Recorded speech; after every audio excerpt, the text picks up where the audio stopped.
پاکستان میں real estate business property sector کے قوانین میں بڑی چینجنگ کی جا رہی ہے، جن میں ایک اہم سجیشن دی جا رہی ہے کہ پہلی بار گھر خریدنے والوں کے لیے ٹیکس MST دی جائے، لیکن کیا یہ واقعی خریدار کے لیے ایک بڑا ریلیف ہوگا یا پھر اس کے پیچھے ایک نئی کوئی پیچیدہ شرائط ہوں گے، یا صرف یہ عام لوگوں کی سہولت کے پیچھے خاص لوگوں کو فیسیلیٹ کیا جا رہی ہے۔ جی ہاں، FBI نے ایک new tax amendment bill 2024 introduce کرایا، لیکن کیا یہ ایک عام شہری کے لیے آسانی ہوگا؟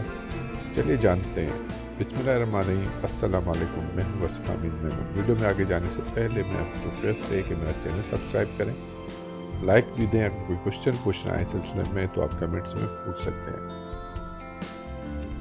FBI نے تسلیم کیا ہے کہ جائیداد خریدنے کے لیے اضافی وسائل کے لیے ٹیکنیکی حل ابھی تیار نہیں کیا گیا۔ آپ کو یاد ہوگا کہ امینڈمنٹ لا میں ایک ورڈ ایلیجیبل، اہل اور نااہل ورڈ انٹروڈیوس کرایا گیا تھا، جس میں انہوں نے ڈیفائن کیا تھا کہ پراپرٹی خریدنے کے لیے اہل کون ہے اور نااہل کون ہے، دیتے ہوئے کہا ہے FBI نے ایک ایسا ڈیجیٹل حل تیار کیا ہے جو صارف دوست ہوگا، پراپرٹی خریدنے والے افراد کے لیے آسان ہوگا۔ ایک سوال تو یہ ہے کہ واقعی یہ عمل اتنا آسان ہوگا یا ہمیشہ کی طرح عوام کے لیے مزید مشکلات کا سامنا کرنا پڑے گا؟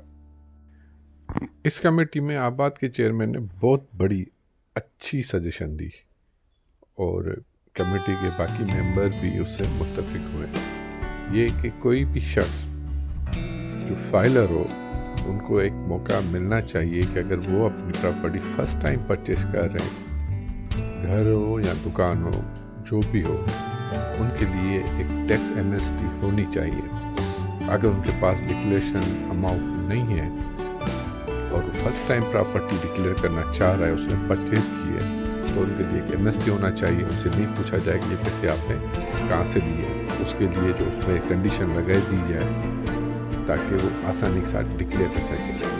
بہت بڑی اچھی تجویز ہے، اور انہوں نے ایک لمٹ بھی رکھی ہے بقول ان کے کہ 50 ملین تک ہونا چاہیے۔ اگر 50 ملین تک کی پرمیشن نہ بھی ہو تو چانسز یہی ہے کہ آئندہ بجٹ میں یہ رکھا جائے، جو شخص جو فائلر ہوگا اور اپنی پراپرٹی چاہے وہ 25 ملین کر لیں، 50 ملین نہیں کر رہے، مگر یہ 100% ہونے جا رہا ہے کہ ریئل اسٹیٹ بزنس کو بوسٹ کرنے کے لیے ٹیکس MST اسکیم صرف اسی صورت میں انہی لوگوں کو مل سکتی ہے جو فائلر ہو اور فرسٹ ٹائم پراپرٹی پرچیز کر رہے ہیں۔ اچھا، اس میں اور مزید پراپرٹی کے حوالے سے سجیشن دی گئی ہے۔ ہو سکتا ہے ایک الگ اس طرح سے مانیٹری پالیسی ہوتی ہے، تو اس طرح سے ریئل اسٹیٹ کے لیے کوئی پراپرٹی پالیسی آئی جائے، اور آنا بھی چاہیے، کیونکہ اکنامک گروتھ ہوگا تو ملک ترقی کرے گا۔ صرف ٹیکسز لگانے سے ملک کبھی ترقی نہیں کرتا، چاہے آپ لوگ کچھ بھی کرو، تاریخ سے ہی شاید نہیں سیکھ رہے۔ اس میں کچھ سجیشن آئی ہے کہ NTN نمبر کو پراپرٹی ٹرانسفر میں لازمی قرار دیا جائے، سالانہ انکم ٹیکس ریٹرن سے پراپرٹی خریدنے کی صلاحیت کا اندازہ ہو، بیٹے اور بیٹی میں فرق نہ کیا جائے، سب کچھ زیر کفالت بچے کے طور پر تسلیم کیا جائے۔ سوال یہ پیدا ہوتا ہے کہ کیا یہ نیا نظام پراپرٹی مارکیٹ کو فائدہ دے گا یا نقصان؟ آباد کے مطابق اگر اچانک سخت قوانین نافذ کیے گئے تو مارکیٹ میں اثر انداز پڑ سکتا ہے۔ ایسا ہی ہوا، جیسے ابھی سیل ٹیکس ریٹرن کے دوران کافی امینڈمنٹ کی گئی ہے، بہرحال میں آپ کا سیٹ نہیں رہا، اگر بہت غلط ہے۔ اس طرح سے کاروبار کو ختم کیا جا رہا ہے اور اس سے چند لوگوں کو فائدہ دیا جا رہا ہے۔ بس ظاہر ایسی پالیسی سے ایسا ہی لگ رہا ہے کہ ہم کیپٹلائز کی طرف جا رہے ہیں، ڈیموکریسی سے ہٹ رہے ہیں۔ اور اس میں کافی اچھی تجویز بھی دی گئی کہ مارکیٹ کو ان چینجنگ کے مطابق ایڈجسٹ ہونے کے لیے کم از کم 3 سال تو دینے چاہیے، بالکل دینے چاہیے۔ قوانین کا نفاذ اس وقت کیا جائے جب FBI کا ایسا نیا نظام مکمل طور پر تیار کر لے۔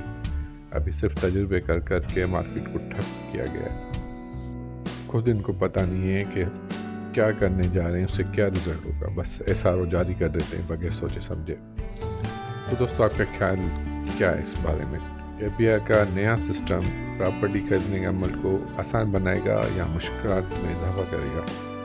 اپنی رائے کمنٹس میں ضرور دیں. اس ویڈیو کو لائک کریں، شیئر کریں تاکہ سب تک یہ معلومات آسانی کے ساتھ پہنچ سکے. آئی ہوپ کہ کمنگ بجٹ میں فرسٹ ٹائم پراپرٹی پرچیز کرنے والے دوستوں کے لیے ٹیکس ایمنسٹی اسکیم آ سکتی ہے.